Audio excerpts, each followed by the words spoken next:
因为职人剧《火神的眼泪》角到真侪消防职业无人知影的故事，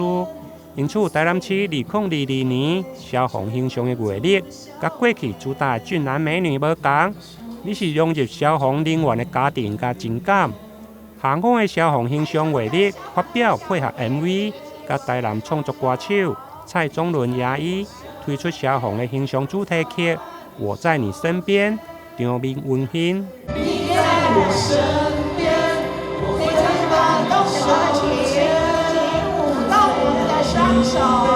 我们一起做个笑脸，消防勇者致敬。关怀的热血，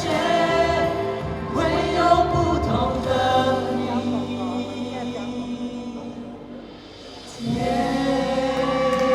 谢谢。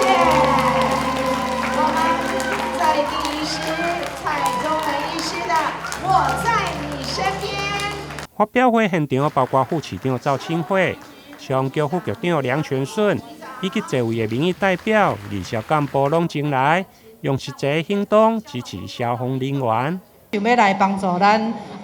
设备的更新，包括咱像讲市长第一任去年咱就编了1500万，希望会当甲咱的消防衣第2套设备能够来做更换，嘛爱咱真侪议员来甲咱斗相共，通过这个预算，今年佫较重要是咱编2000万，比去年还多了500万，希望在消防衣的这个替换上面，第2件消防衣可以让我们消防人员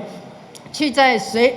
去消防的这个现场里面可以更保护自己的这个安全。那消防人员的安全就代表我们市民所有的安全。会中副市长嘛特别感谢基美实业大力的支持，和消防的月历印制，甲影片会用顺利来完成。希望透过无同的故事，反映出消防员的同袍精神，甲家庭以及厝内人的支持。台南新闻林根采访报道。